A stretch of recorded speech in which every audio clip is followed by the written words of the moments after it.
Evening. This is Coach with episode 8 of Coach's Corner. Sorry about being gone for a while. I've had a lot of things to work with in our own personal lives, especially with my wife's father, and so we've just been super busy as of late.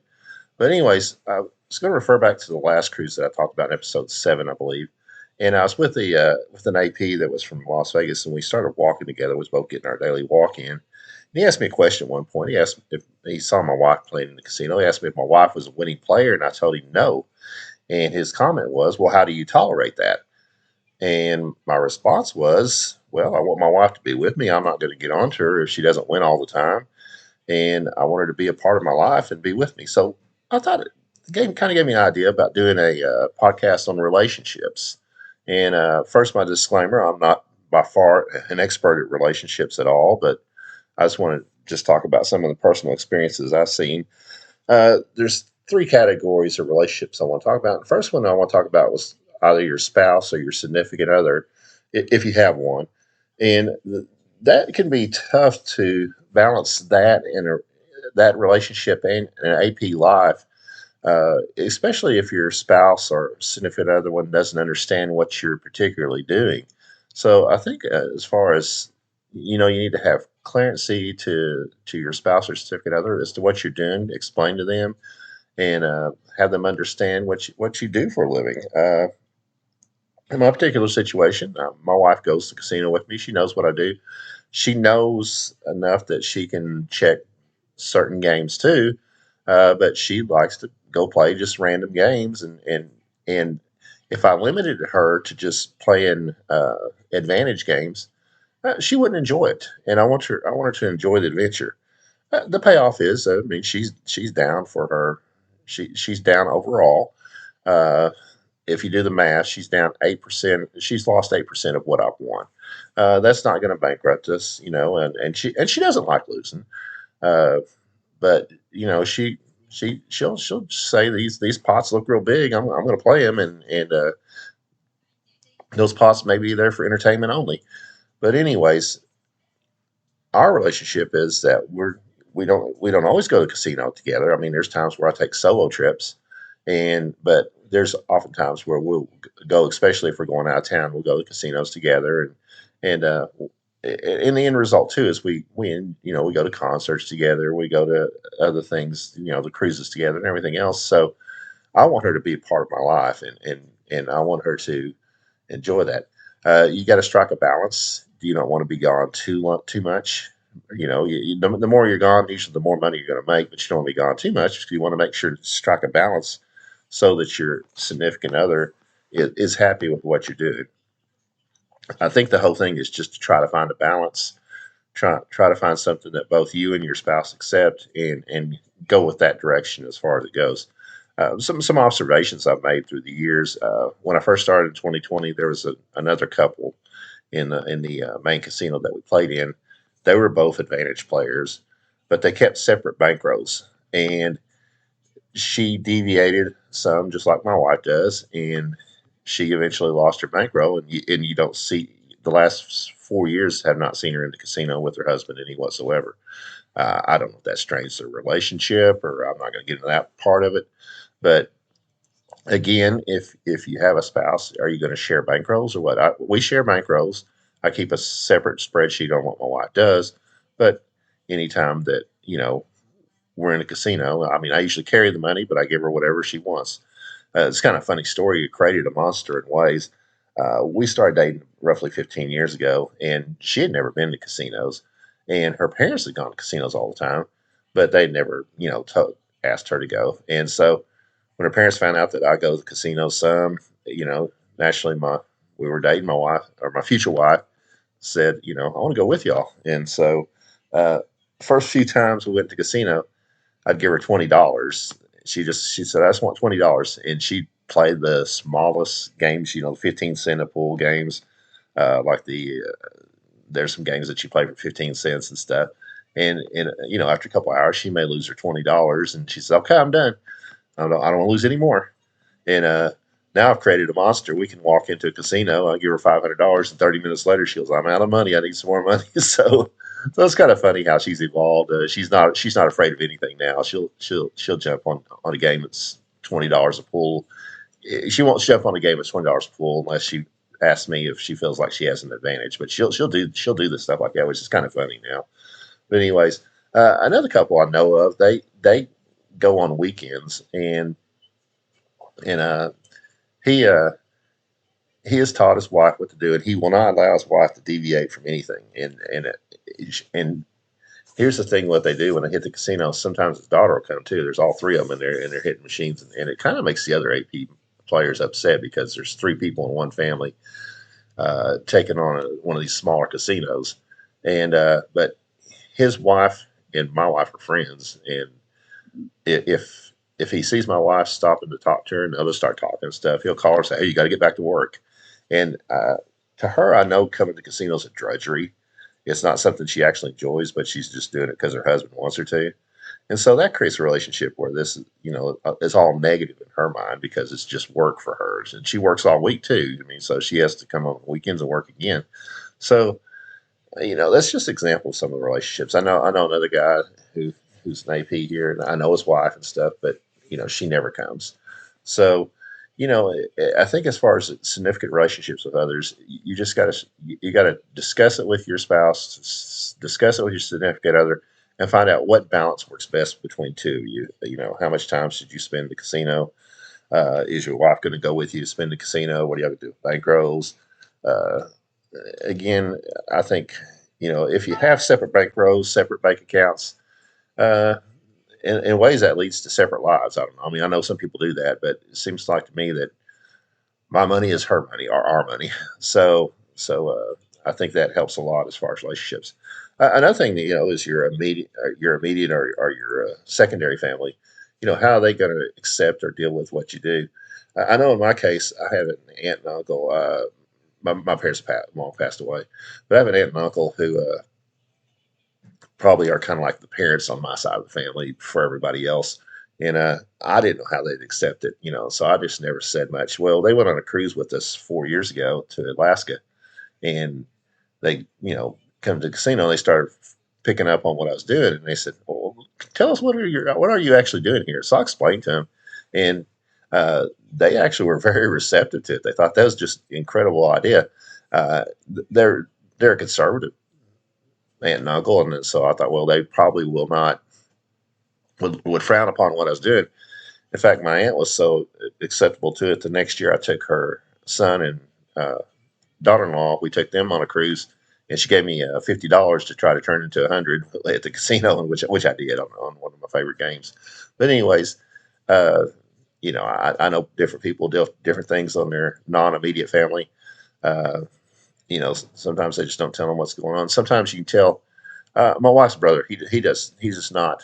Well, I could do a whole episode on him as one of the most hideous persons I've ever met. But anyways, he doesn't believe that he thinks I'm lying about what I'm doing, and and he can't accept the fact that what I'm doing, I'm actually making money. But so some people will believe it, some of them won't, and that's their to their own, I guess per se.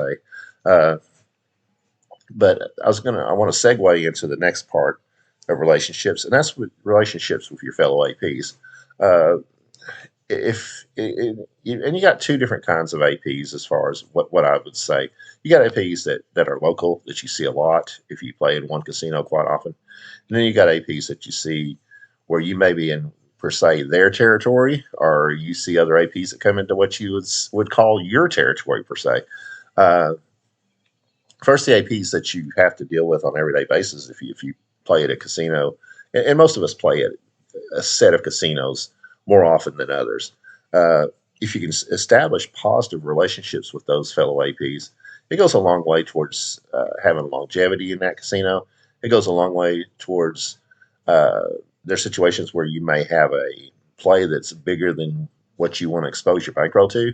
You can split that play with the fellow APs, and so if you can maintain a positive relationship, I know you're competing against each other, but learn how to be amicable.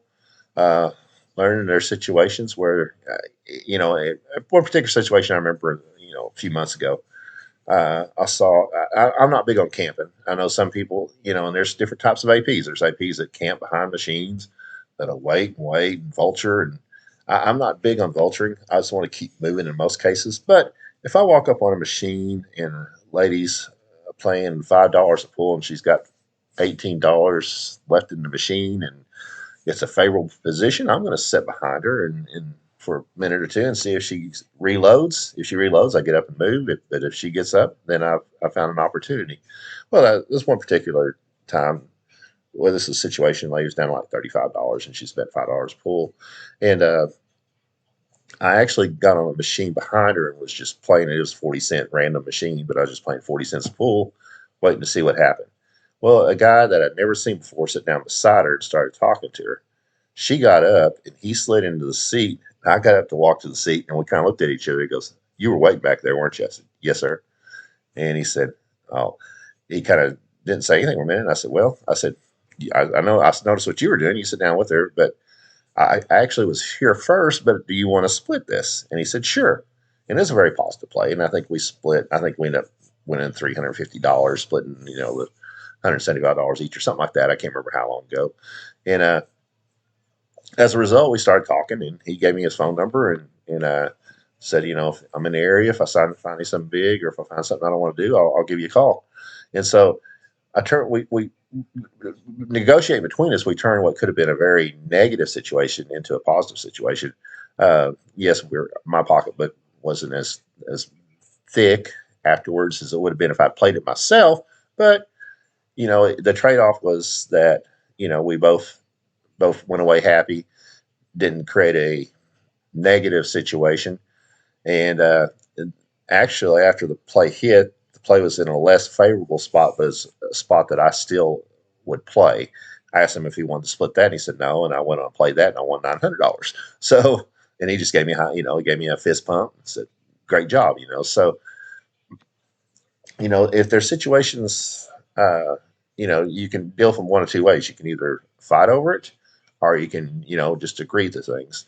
Uh, I think if you can be positive with the people that you see, and know that are fellow APs on an everyday basis, that helps a lot. As far as I think a lot of casinos, I know some of our local casinos, they don't really care if you're an advantage player, just as long as you're not creating situations where you're harassing the poppies or regular players, or as long as you're not getting fights with fellow APs. Most of the people that have been banned from our local casino are the ones that create attention for themselves. Yeah, like NWA USA says, NWUSA says, fly under the radar. As far as things goes. Uh, I know from my fellow APs, that I know real well, we may stop and talk to each other for a little bit. And I said, "Well, which direction you're going? Are you going to go now?" And then I said, "I'll go the opposite direction." So again, having positive relationships with the APs that you see all the time helps a lot. Now, a different situation is whenever you see a guy that's obviously an AP or a girl's AP that doesn't regularly visit your casino. Some people have hostile feelings towards those people. Said, they're on our turf and stuff. Uh, I recently saw a guy that was playing a play at $22 a pull, and I'll just call him CS. And I sat down and started talking to him, and found out he was from Tulsa. And we talked for a while, and finally he goes, "Do you go by Coach?" And I said, "Yes." And he said, "I thought so. I thought you had recognized your voice." And he said he really enjoys the podcast, both my section and NWUSA's podcast. So I found my one and only fan uh, with him. But we started, again, we created a relationship. We talked for a while. We got each other's numbers. Uh, and he said, "If you're ever in Tulsa area, let me know. If there's a big play, we can split it and stuff." And so again, creating positive relationships, even with the folks that you don't normally see on an everyday basis, can help a lot. Uh, on the opposite hand, if you're a visitor and somebody else's per se turf, uh, just I always try to be less obvious when I go somewhere else, and I try to just and if I see another fellow AP, I just kind of smile and try to say hello to them. Sometimes they respond, sometimes they don't. Uh, One thing I had noticed through the years is the guys that are oftentimes create situations. The guys that are angry, they're no longer around anymore. They have to go somewhere else. They oftentimes get banned. So again, try to create positive relationships with your fellow APs, and that goes into the next part is creating positive relationships with the casino employees. Uh, talk to the casino employees, joke with them some. If if once you get to know them, one of the bosses over at the Travel Plaza at our local casino. His mom just recently had a stroke, and so I can relate to it because my wife's dad had a stroke 23 years ago. She has the same situation where she can't use the left side of her body as my stepdad, father-in-law does, and so we've said he's very upset about it, and he loves his mom deeply, and we talked about that for a while recently, and those relationships that you build with employees, especially the casinos that you venture to quite often, um, if you can be, create positive relationships, that again, it's going to add to your longevity. We've got one floor worker at our local casino that completely knows about advantage play, and he always, he'll come by and he'll tease me. He goes, "You're banned," and stuff like that. And but actually, when I see him, we give each other hugs and stuff, and so he would be the first if the casino decided they would crack down. We're going to crack down on advantage players.